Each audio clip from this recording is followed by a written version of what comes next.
You guys obviously got a big win the other day. You get to go toe-to-toe with Sato. What was it like competing against him on this stage? Do you guys have any kind of memorable back and forths as that was going on? Yeah, it was good. I talked to him before and after the game. Obviously we wanted to go in there and make a statement. We were playing a lot better, so yeah, good team though. They got out on us, and then we picked it up in the second and third quarter. So it was good to go out there and see him play. Compete against him, obviously, in a different time that we're used to just competing against each other in practice. So it was good to see him with his team.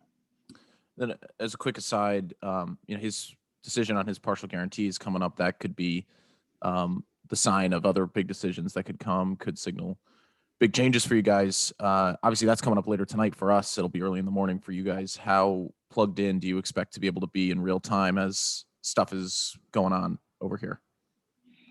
I should have a good idea what's going on. I take that very serious, and I'm gonna keep up to date with what's going on back home. But obviously, still get my rest because we got a game tomorrow. So one way or another, I'll find out. Thank you. Next up is Brian Windhorst. Zach, along those lines, you're in a situation I don't think I've ever seen an NBA player in. You've outplayed your contract and you've earned an extension. But the way the rules are, and for you to get the proper deal, your team has to decide between taking care of you now or signing players to improve the roster. So I seriously have never seen anybody in this situation. So what have you told the Bulls about what is a priority for you at this point? I just want my respect. I think that's the main thing. Like you said, I outplayed my contract.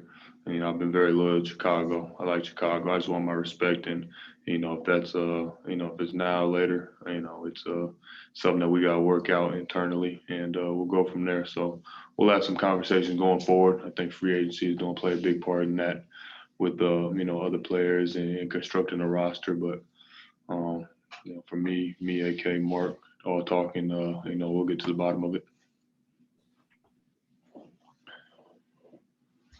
Next up, we'll go to Rafi. This is Rafi with Nothing But That Sports Talk. I just want to ask you, Kevin Durant just surpassed Carmelo Anthony for the most points scored during the Olympics.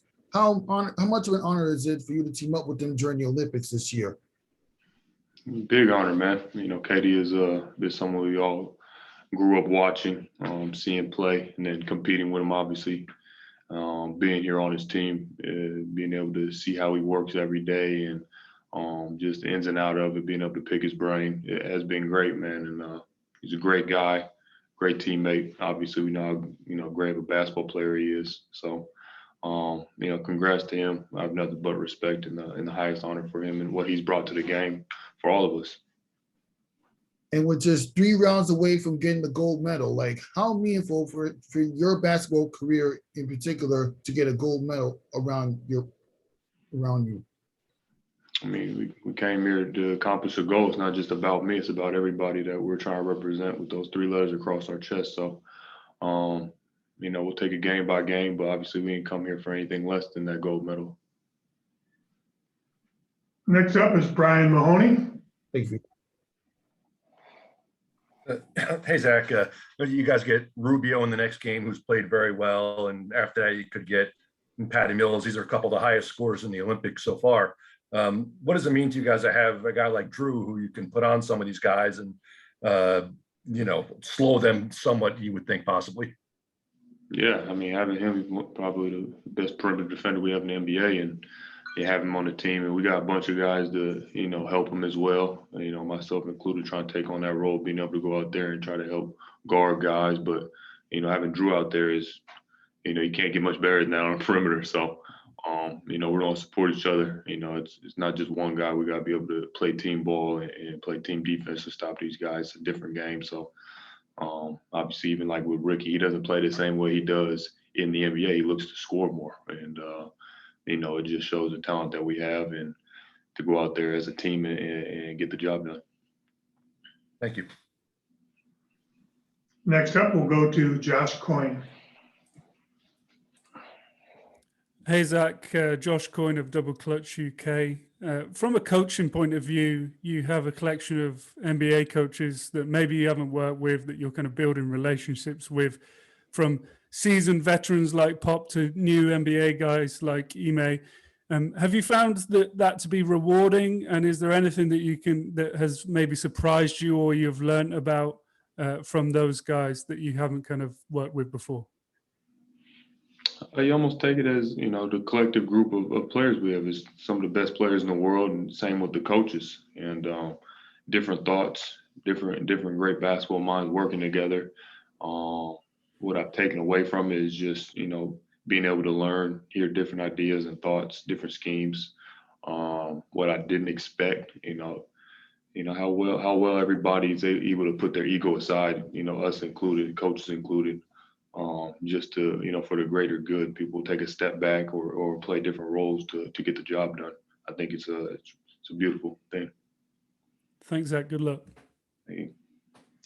Next up, we'll go to Akiko. Hi, Zach, how are you?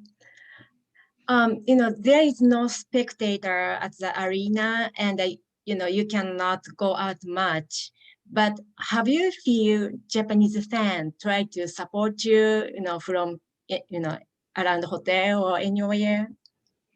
Yeah, it's unfortunate. Obviously, we understand what's going on with the pandemic and things like that, so everybody has to be safe. But the sport has been great. We have a lot of people around the buses and cheering us on whenever we leave or enter the arena. Obviously, we feel the love on social media and things like that. So even in the hotel with the people working has been great, and we really appreciate our time here. Thank you very much. Thank you. Next up, we'll go to Joe Varden. Zach, you played against Spain a couple weeks ago. What'd you think? I think we did a good job. We came away with the win, so we're gonna try to do the same thing.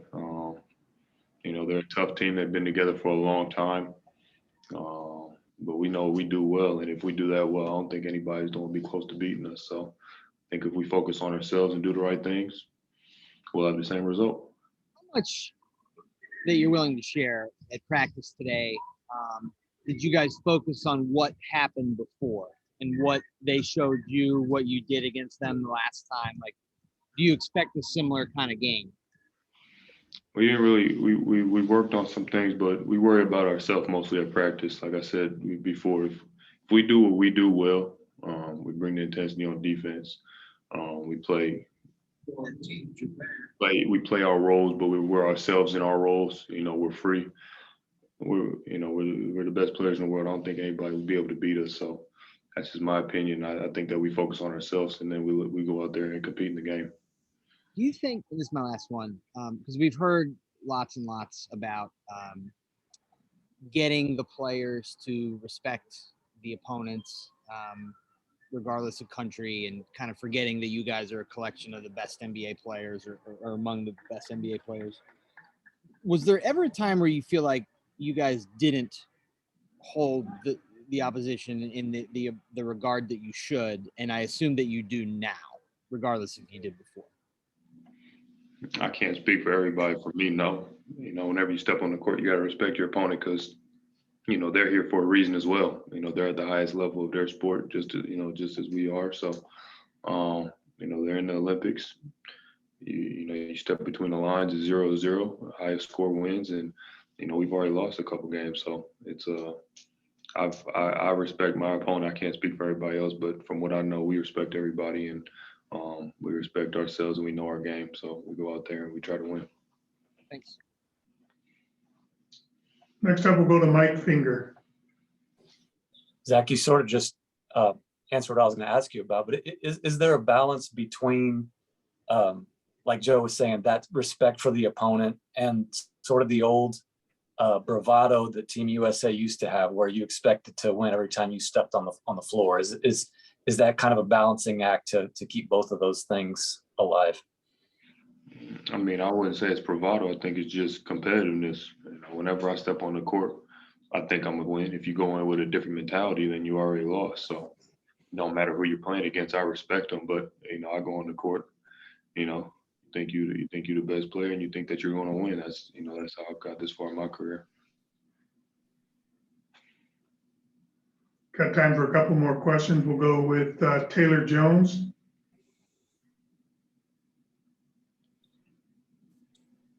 Taylor, you need to unmute.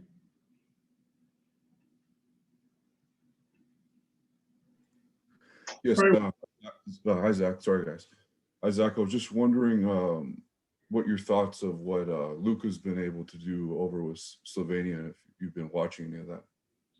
Yeah, Luka's great, man. You know, you see what he does in the NBA. Comes, you know, to Olympic play, and he, you know, continued his hot play, and you know, we know how good he is, and you know, it's Luka, man. He's an incredible player. You know, if they win, we look forward to playing him. Last question, we'll go to Tim Reynolds. Thanks, Craig. Hey, Zach. How you doing? This is one of those things that you guys didn't have any control over, but you could have played at 10 o'clock tomorrow morning if it had, I guess if they had selected it to go that way. How brutal would that have been to play a elimination game in the Olympics at 10 o'clock in the morning, knowing how the NBA body clock is typically set up? It don't matter. We played at 9 o'clock p.m. That's 5 o'clock Pacific time where I'm from, so it doesn't really matter. You know, any of these games we'll play at 9 a.m., 10 p.m., 1 a.m. You know, we go out there and we get the job done. Thank you.